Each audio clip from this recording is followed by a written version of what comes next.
በጣም ያስገረመኝን አንድ ነገር ልንገርክ። እሺ አንዳንድ ሴቶች ላይ የሚስተዋል አንድ ነገር አለና አንዲት ልጅ እንደውም ስፔሲፊክ አድርጌ መጀመሪያ ላይ ማስተካከል የምትችለውን ነገር በሪሌሽንሺፕ ታይማቸው ማቆም የምትችለውን መክታት የምትችለውን ነገር ይሁን ይስተካከላል ነገ እናልፈዋለን በሚል ዋጋ በጣም ብዙ ዋጋ ያስከፈላትን ነገር አውጥታ አደባባይ ላይ ስትናገር በርካቶች ደግሞ የሷን እዛጋ ማውጣት በማስመልከት ይሄ በጣም ምሳሌ የሚሆን አርአያ የሚሆን ትዳሮች አሉ አይደለ እነሱን ሽፍና አድርጎ እንደዚህ አይነት ነው የሁሉም ሰው ትዳር ብሎ የትዳርን ስም ወይ ደግሞ የትዳርን መልካም ምግባር በማጠልሸት አይነት ነገር የሚወሩ ነገሮች አሉና ሰሞኑን ሶሻል ሚዲያው ላይ ከሲንግል ማምነት ጋር ተያይዞ ይሄ ሲንግል ማምነት እንዴት መጣ የሚለውን ሳይሆን ሲንግል ማምነትን ፕሪፈር የሚያደርጉ ሴቶች በጣም በርካታ ሴቶች እየመጡ ነው ያሉት። ሰሊና አገባሽ እንዴ? አይ አላገባው። ቦይፍሬንድ አለሽ ማለት ነው? አይ እንደዚህ ተብሎ ይጠየቃል እንዴ? ሰው በተፈጥሮ ልክ እንደ ስኳር፣ ማር፣ ጨው፣ ሬት ቴስት የምታርጊው ፍጥረት አይደለም። ግን የምታያቸው ነገሮች ደግሞ አሉ። ሰውን ቀምሰህ አታውቀውም። ሰው ይሄ እንደ መጽሐፍ አንብበህ ምናምን የምትረዳው ነገር አይደለም። ግን አብሮ በመሄድ አብሮ በመጓዝ ሂደት ውስጥ የምታያቸው የምታስተውላቸው ነገሮች አሉ። ከዚህ ሰውዬ ጋር አብሬም ለመኖር የሚያስችል ለመግባባት የሚያስችል ተነጋግረን መግባባት እንችላለን ወይ? ሲናደድ እንዴት ነው ይሄ ሰውዬ? ደስታውን በምንድን ነው የሚገልጸው? የት ነው የሚያሳልፈው ጊዜውን? ከስራ ውጪ የት ያሳልፋል? ብላ የምታውቃቸው የምታስተውላቸው ነገሮች አሉ። አሁን አንዳንዴ ምን አለ መሰለሽ ጻድቅ ነው ያልሽው ሰው እርጉም ሆኖ ታገኘዋለሽ። እርጉም ነው ያልሽው ሰው ደግሞ ቅዱስ ሆኖ ታገኘዋለሽ። ይሄ ሰው በምንም መንገድ በምንም ተአምር አይለወጥም፣ ሰው አይሆንም ያልሽው ሰው የሆነ ቦታ ላይ ተለውጦ ማመን የሚያቅት ትሁት፣ ለሰው ሁሉ ደራሽ ፍቅር የሆነ ሰው ሆኖ ታገኘዋለሽ።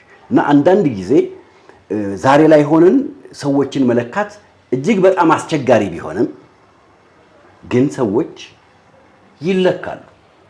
ትዳር ላይ ሲሆን ደግሞ የምትለካባቸው ነገሮች አሉ። አንደኛ አሁን እኮ እኛ ተዋደን ተያይተን የምንጋባበት ጥቅሙ ይሄ አይደለ? አሁን በፊት አያቶቻችን እናት አባቶቻችን ሲጋቡ ይሄ ቤተሰብ የሚያይበት የራሱ የሆነ መስፈርት አለ አይደለ? የማን ቤተሰብ ነው? ቤተሰቦቹ ምን አላቸው? ንብረት አለው ወይ ምናምን። ቤተሰብ የሚያየው ከማስተዳደር አንጻር ነው፣ ፋይናንሻሊ ነው የሚያየው እንጂ ቤት ውስጥ ያለውን ባህሪ ያንን ነገር አያውቅም። ቤተሰብ የማን ልጅ ነው? የጥሩ ቤተሰብ ልጅ ከሆነ እሱም እንደ ቤተሰቦቹ ጥሩ ይሆናል ብለው ያስባሉ። አይ የከሌ ልጅ እኮ በጣም ኃይለኛ ነው አይሆንም እና ብዙ ጊዜ የጥሩ ቤተሰብ ልጅ ጥሩ ሊሆን ይችላል። ምክንያቱም የበቀለበት ስፍራ ስለሚወስነው ማለት ነው። የበቀለበት ስፍራ ስለሚወስነው። እስቲ ቆይ ወደ አንቺ ያነሳሻት ልጅ ጋር እንምጣ። ማን ነበር ስሙ? በጣም ብዙዎቹ ያውቋታል፣ ጽዮን ግርማ። አንቺም ገና ስሟን ስትጠሪው ራሱ እኮ አይነት ሁሉ በራ በደንብ ስታወራ ምን ስትል ወሬ በጣም አጣፍጣ ነው የምታወራውና ብዙ ጊዜ ብቻሽን ስታወሪ አንቺ ንግስት ነሽ፣ ብቻውን ሲያወራ እሱ ንጉስ ነው። ይሄ ሰው ገባሽ እንዲህ ምን የነካ ምን ሆኖ የተጠራው ሰው እሱ መድረኩን አግኝቶ ሲያወራ ደግሞ ያወራበት መንገድ አለ። ስለዚህ ማንን እንመን? ግን በጣም የሚገርመው ምን አለ መሰለሽ ኢትዮጵያ ባህል ያላት ሀገር ናት። ኢትዮጵያ የልጅ አስተዳደግ ያላት ሀገር ናት። ብዙዎቻችን ወደ ኋላ እየሄድን እኔ በጣም የሚገርመኝ ነገር አለ። አባቴ እኔን በድሎኛል፣ እኔን ያሳደገበት መንገድ የተሳሳተ ስለሆነ እኔ ጭንቅላት ውስጥ ጠባሳ አሳድሯል። አዎ ጠባሳ የሚያሳድሩ አባቶች አሉ። ግን እድልና መድረኩን ያገኙ ሰዎች እየወጡ አባቶችን በሙሉ እድልና መድረኩን ያገኙ ሰዎች እናቶችን በሙሉ እያጸለሙ የሚያሳዩ ሰዎች አሉ። ክፋቱ ደግሞ ምን እንደሆነ ታውቃለህ? ከጥሩ ነገር ይልቅ መጥፎ ነገር ተጋነሰ። በጣም ተደራሽነቱ ብዙ ነው። አሁን ይሄኔ ስለ ጥሩ ትዳር የሆነ ሰው ቢያወራ ከ500 ከ600 ሰው በላይ አያየውም ያንን ነገር። ይሄንን ግን ሚሊየንስ ነው የሚያየው ሰው። በጣም ሼር እየተደራረገ ሰማሽ ወይ ጉድ ሰማሽ ወይ ምናምን እየተባለ ነው። መጥፎ ነገሩ እንደዚህ አይነት ታሪክ መጥፎ ታሪኮች ገነው የመሰማት ነገር አላቸው። እነሱ ሲሰሙ ደግሞ ጥሩዎቹን ካባ ነው የሚያለብሷቸው፣ ይሸፍኗቸዋል እንዳይታዩ። ጥሩ ትዳሮችን የምናይባቸው እኮ የፍቅር ተምሳሌት የሆኑ በርካታ ቤቶች አሉ፣ በርካታ ሰዎች አሉ። እነሱን ለምን አናነሳም? ትዳርን ስናነሳ ኢትዮጵያ እኮ ማህፀነ ለምለም ከሚባሉ ሀገሮች መካከል አንዷ ናት። ዩኒቨርሲቲዎቻችን እኮ በጣም በርካታ ተማሪዎች አሏት። ከዩኒቨርሲቲ የሚወጣውን ተማሪ በሙሉ በአንድ ጅምላ በአንድ መስመር ልንፈርጀው አንችልም። በመልካም አስተዳደግ ያደገ ማህበረሰብን፣ ሀገርን ሊመራ የሚችል ሊያስተምር የሚችል እጅግ በጣም በርካታ ሰው የሚፈጠርበት ነው። እጅግ በጣም በርካታ ቤተሰቦች ልጆቻቸውን አርመው በአግባቡ ያሳደጉ ሰዎች አሉ። እነሱን ሁሉ ውጠን አሁን እንዴት ነው ጥቂት በመካከል ብቅ እያሉ ሚዲያውን ስላገኙት ብቻ ሌሎቹን የሚያጠለሹበት ምክንያት? አሁን ለምሳሌ እቺ ልጅ ተናገረች። ሰከላ ፕሮግራም ላይ ደግሞ ሌላኛዋ ቀርባ ይሄንኑ ፕሮሞት አደረገችው።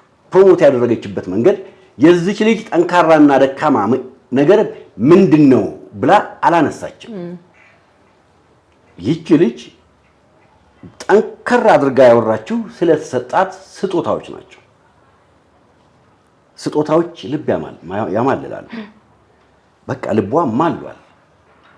ታኮርፋለች፣ በስጦታው ያባብላታል። ታኮርፋለች፣ በስጦታው ያባብላታል።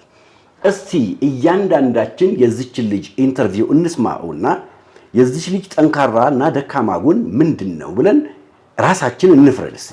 ከዛ በፊት ግን ማህበረሰቡ ደግሞ አንድ ያየሁት ያስተዋልኩትን ነገር ልንገር። አብዛኛው ሰው ምን ይልሃል? ሴት ልጅ ትዳር ለምን አታገቢም? እየመረጥሽ ነው፣ እንደዚህ ነው አልሽ፣ እንደዚህ ሆናልሽ ምናምን ተብላ ትተቻለች። ወንድም አንተ እየመረጥክ ነው፣ እንዲህ ናት በል፣ እንዲህ ናት በል፣ እንዲህ ናት በል ተብሎ ይተቻል። ከሁለቱም ጎን ትችቶች ይመጣሉ። መጀመሪያ ላይ ሲመርጥ የሚመርጠው የትዳር አጋሩን ነው አይደለ? ይሄ ሰው እሷን ብትሆን የትዳር አጋሯን ነው የምትመርጠው። የምትመርጥባቸው በጣም ብዙ መስፈርቶች አሉ። አሁን ይሄ አፍንጫው አጭር ነው ቁመቱ ረጅም ነው ምናምን የሚሉትን ሰዎች አይደለም። ፐርሰናሊቲ ላይ ይሄ አስተሳሰቡ ላይ ስለ ሰውነቱ ምናምን የምታስብ ከሆነ እሱም ደግሞ ስለሷ ማንነት በቃ ምን አይነት ሰው ናት የሚለው ላይ የሚያተኩር ከሆነ ትዳር ውስጥ ከገባ በኋላ እንደዚህ አይነት ነገሮች ይፈጠራሉ ብዬ አላምንም። መጀመሪያ ላይ አይተውታላ በዴቲንግ በሪሌሽንሺፕ ታይማቸው ይሄ ሰው ምን አይነት ነው የሚለውን ከኔ ጋር ማች ያደርጋል ማች አያደርግም የሚለውን ነገር አይተውታል።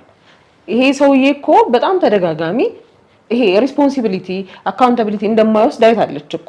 የሆነ ነገር አጥፍቶ ጥፋተኝነት ስሜት አይሰማውም። ላጠፋው ነገር ይቅርታ አይጠይቅም። የሆነ እሷ ባስፈለጋት ሰዓት አይደርስላትም። የሆነ የትዳር አጋርህ እኮ እንዲሆን የምትመኘው አይነት ሰው አለ አይደለ?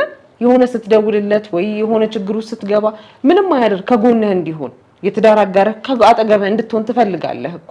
ያንን ነገር በፍቅረኛነት ጊዜ የማያደርግ ከሆነ ዴቲንግ ወይ ሪሌሽንሺፕ ታይሙ ጥቅሙ ምንድነው? ማህበረሰቡ መራጭ ነሽ ስላለሽ ወይ ደግሞ ማግባት አለብሽ በዚህ እድሜሽ እኮ እንደ እድሜሽ እየሄደ ነው ማግባት አለብሽ ስለተባለ ነው የምናገባውን ሰው አናውቀውም። እኔ የጽዮን ትልቁ ጥፋቷ ብዬ የማስበው ምን መሰለክ፣ አይተዋለች። ይሄ ሰው በስራም አብረው ሲሰሩ አይተዋለች። በፍቅር ጊዜያቸውም 3-4 አመት በፍቅር ሲቆዩ ምን አይነት ሰው እንደሆነ አይታለች። ከዛ ትዳር ውስጥ ገባች። አሁን ለምሳሌ ጽዮንን እንውሰዳት። ጽዮን በሷ ስህተቶች ሌሎች ሊማሩበት ይችላሉ። በሷ ስህተቶች በሷ ድክመት ሌሎች ግን ሊወቀሱባቸው አይገባም። ስህተቷ ሌሎችን ያስተምራል። እሷ ግን ቻሌንጁን የምትወጣው እሷ ናት። የቆየችው 6 ወር ነው። በዚህ 6 ወሩን ሲኦል አድርጋው ነው የተፋታቸው። በፍቅረኛ ሲኦል አድርጋ ነው ያወራቸው። አዎ ቻሌንጅ አለ። ትዳር ማለት ሁሉም አልጋ ባልጋ ነው ማለት አይቻልም። ቻሌንጆች አሉት። እነዛ ቻሌንጆች እየጠሩ የሚሄዱባቸው ሁኔታዎች አሉ። አንቺ ስለፈለግች ብቻ ከቻሌንጅ ነፃ የሆነ ህይወት ትመሪያለሽ ማለት አይቻልም። 4 ዓመት እኮ ያሳለፈችው እሷም ቤቷ እያደረች እሱም ቤቷ ሲደባበሩ ጊዜ እየወሰዱ ሲፈላለጉ እየተገናኙ የቀጠሉት ነገር ነው። አንድ ጓደኛ ያገባና ትዳር እንዴት ነው ስለው ይሄ ደህና ደር የማይሉት እንግዳ ቤት ያምጥቼ አለ እና እውነቱን ነው ገባሽ? ደህና ደር አትይም። ሲነጋ አለች፣ ሲመሽ አለች። ግን እንግዳ ናት ለዛ ቤት ለተወሰነ ጊዜ በቃ ሁሉ ነገራቸው እንግዶች ነው ሁለቱም። ስለዚህ ሁለቱም ሀብለው ነው የሚኖሩት። ብቻዋን የምትወስነውን ነገር አሁን በጋራ ነው የሚወስኑት። እያንዳንዷን ነገር እየተማከሩ ነው። ስለዚህ ትዳር አልጋ ባልጋ ነው ማለት አይቻልም በፍጹም ማለት ነው። ስለዚህ ይቺ ሴት በ6 ወር ውስጥ ነው ብላ ያወጣችው። በ6 ወር ውስጥ የማታውቀው ሰው አይደለም። 4 ዓመት አብራው ቆይታለች። ስለዚህ በ6 ወር ውስጥ ሰውየው እንዲህ የነበረው እንዲህ ከሆነ የመጣው ኤክሰፕሽናል ነው ማለት ነው። ይሄ ሰውዬ አብዛኛውን ማህበረሰብ የሚወክል አይደለም። ማንነቱ በሆነ መንገድ የደበቀና የተገለጠ ነው። ስለዚህ እንደዚህ አይነት ኤክሰፕሽናሎችን ወደ አደባባይ እያመጣን አይምጡ ማለት አይደለም። እያመጣን ትዳርን ማንቋሸሽ፣ ሲንግል ማምነትን አፕሪሼት ማድረግ፣ እነዚህን በሞዴልነት በመጥቀስ አሉን። በጣም በርካታ ሞዴሎች አሉን። ትዳርን መንግስተ ሰማያት አስመስለው የሚኖሩ በደንብ አጣፍጠውት የሚኖሩ እጅግ በጣም በርካታ ሞዴሎች አሉ። እነሱ ሞዴሎች ለምን አይመጡ? ልክ እንደዚህ አይነት በሽተኞች፣ ምክንያቱም ይሄ ህመም ነው። እውነት ነው።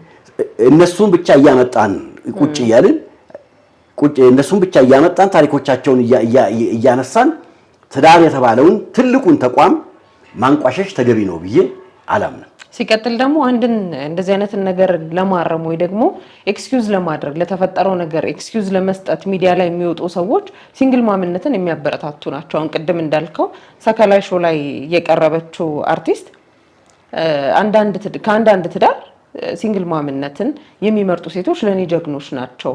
ብዙ ጊዜ ሲንግል ማምነት የሚመረጥ ነገር ባይሆን ጥሩ ነው። ግዴታ ሆኖ ህይወትክ ላይ መጥቶ የምትጋፈጠው አሉ እኮ በርካታ ሲንግል ማሞች ልጃቸውን ግዴታ ሆኖባቸው ብቻቸውን የሚያሳድጉ። ግን ስለዛ ልጅ እናስባለን። በነገራችን ላይ ሴትን የሚያከብር ልጅ ማሳደግ ይቻላል። በምን? በሲንግል ማምነት። ባለትዳርም ውስጥ ሆኖ ማሳደግ ይቻላል። ሲጀመር በመጀመሪያ ባልና ሚስቶች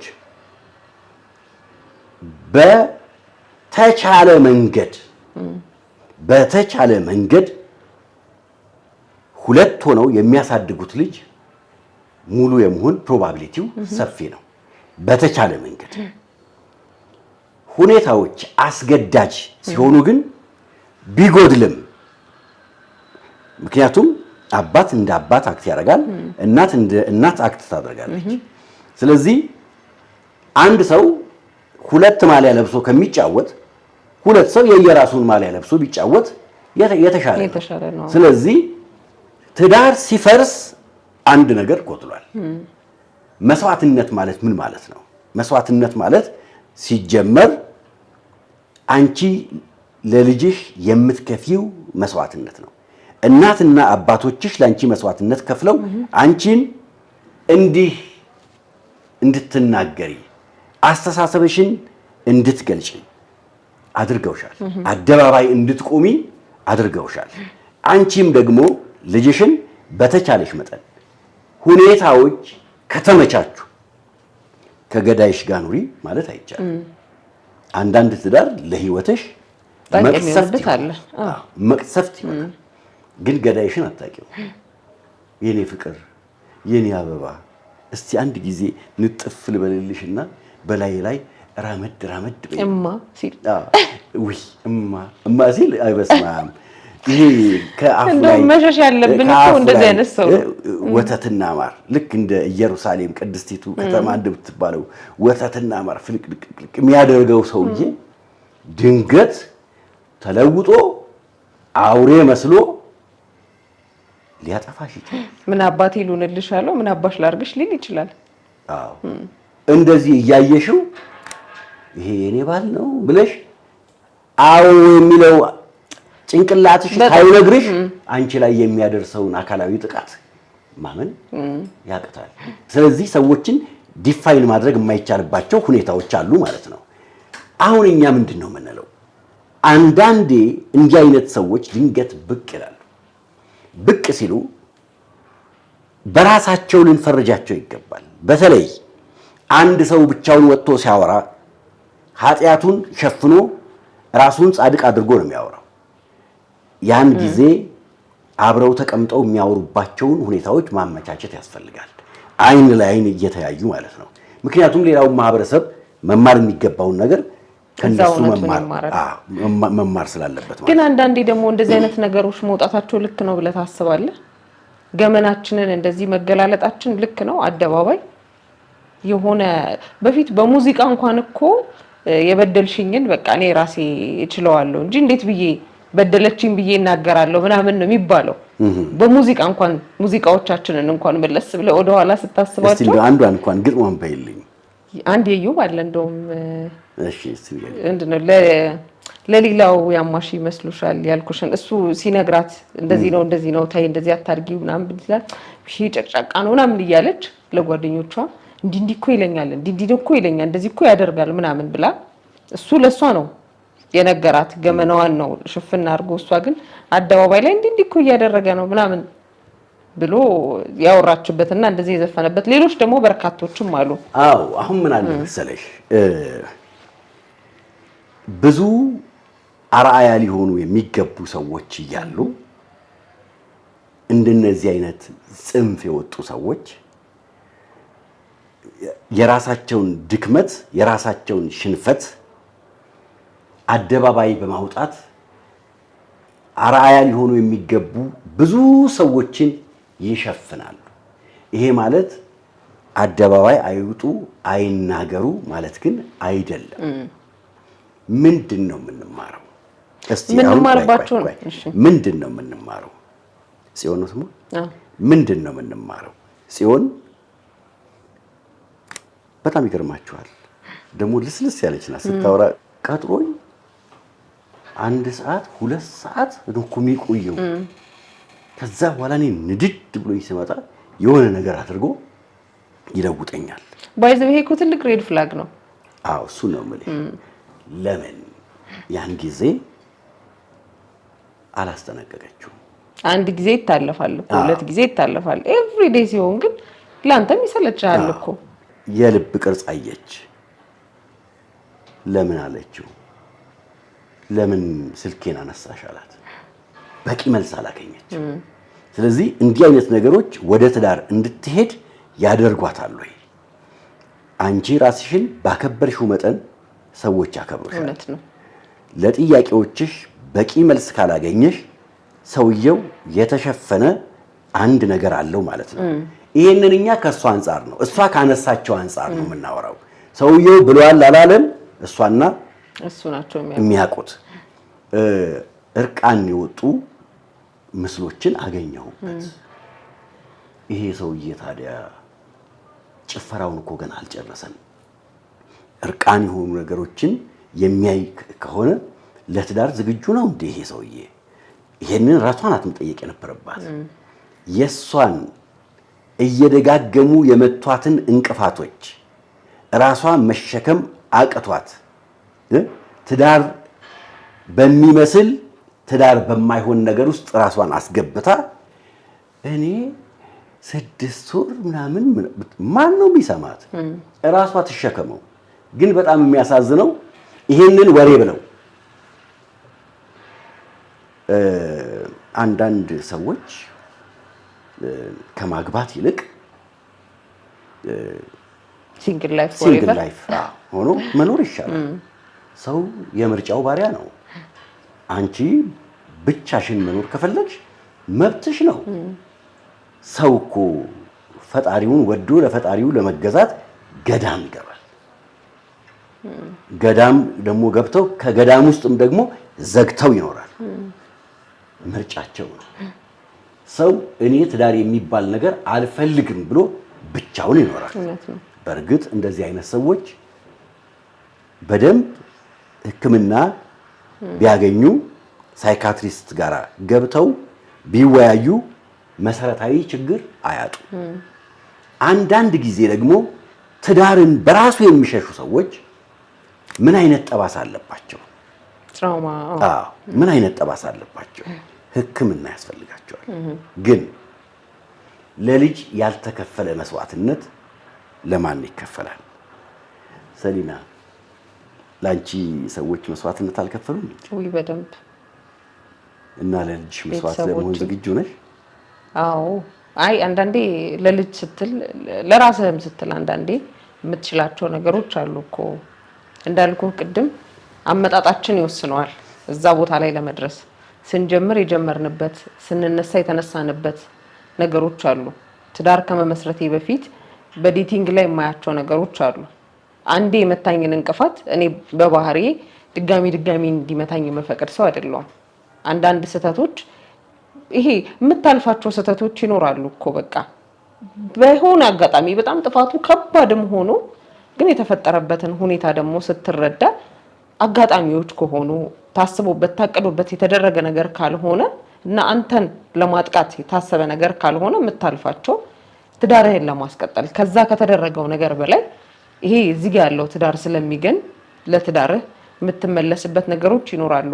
ከዛም በላይ ደግሞ ለልጆች ስትል ዛሬ ምን እያዩ ያድጋሉ? የኔ ልጆች ፍቺ ነው ማስተምራቸው ምናምን ብለህ የምትችላቸው ነገሮች ይኖራሉ። ከዛም በላይ ደግሞ ቅድም እንዳልከው ህይወትን ለማሳጣት አካልን ለማጉደል የሚያደርስ ከሆነ ብቻ መኖር መርጠህ ለልጆች ስትል ሰላምን መኖር። አንዳንዴ እኔ ስኖር ነው ለልጆቼ የምኖረው አይደለም ለልጆቼም አርአያ መሆኑና መጀመሪያ ግን አይደለም የምንኖረውን ህይወት የምንበላውን ምግብ መርጠን ነው የምንበላውና የምናያቸውን ሬድ ፍላጎች ሴትም ሆነ ወንድም ሆነ በዴቲንግ በሪሌሽንሺፕ ታይማችን የምናያቸውን ስህተቶች ወይ ቁጭ ብለን መነጋገር አለብን ያንን ነገር ለመፍታት። አሊያ የማይሆን ከሆነ ደግሞ መንገዳችንን ለይተን ወደ ቀጣዩ ነገር ማለፍ እንጂ አንድ ቦታ ላይ ዲፔንድ ሆነን ያንን ነገር ብቻ ይዘን ከዛ በኋላ እንደዚህ እኮ ስላለፍኩት ነው ዛሬ እንደዚህ አይነት ዋጋ ያስከፈለኝ ብሎ ራስን መውቀስ ተገቢ አይመስለኝም። ምክንያቱም የማረሙ እድል ነበረን መጀመሪያ ላይ።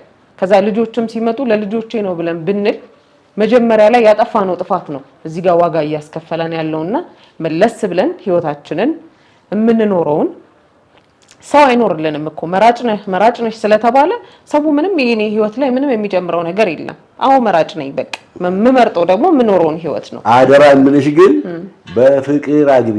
እሺ እሱ ያዋጣም እውነት ነው። ልጅ ማለት ምን ማለት መሰለሽ? አንቺ ያጣሽውን እንዲያገኝ፣ አንቺ የጎደለብሽን እንዲሞላ፣ አንቺ በእውቀት ሙሉ ካልሆንሽ ልጅሽ ላይ ሞልቶ እንድታዩ፣ አንቺ ትከሻሽ ላይ ቆሻሻ ቢኖር ከልጅሽ ትከሻሽ ላይ ቆሻሻውን ማራገፍ፣ አንቺ የመታ እንቅፋት ልጅሽን እንዳያነቅፈው ድንጋዮቹን ማንሳት። ስለዚህ ሰዎች ምን ይላሉ መሰለሽ? ሞትን አሸነፍኩት አለ ሰውየው። ሞት ይሸነፋል እንዴ? በምን ሲል በመውለድ። ስምህን ነው አጥለህ የምታልፈው። የከሌ ልጅ መባል አይቀርም። አዎ አየሽ፣ እሱ ብቻ አይደለም አንቺ የወደቅሽበትን እንዲያልፍ። አዎ ገባሽ? አንቺ የበረታሽበትን በእጥፍ በርትቶ እልህና ቁጣሽን የምትወጭበት። መሀይም ከሆንሽ አንብቦ ተመራምሮ ለሀገር የሚደርስ በማፍራት፣ ወታደር ከሆንሽ መሪ፣ ጀነራል፣ አገር የሚያኮራ አገር የሚያስከብር ወይም የሰው ልጅ የሚታደግ ሐኪም አድርገሽ ታሳድጊዋለሽ። ከዛ የታባቱ መሀይምነቴን በልጅ የተወጣሁት የታባቱ እንደዚህ ያደረኩ ብለሽ እፎይት ያለሽ። መስዋዕትነት ማለት ይሄ ነው። ለልጆቻችን እንሞት ምን አለበት? አትሞቺም? ኧረ በደንብ ነው የሚሞተው።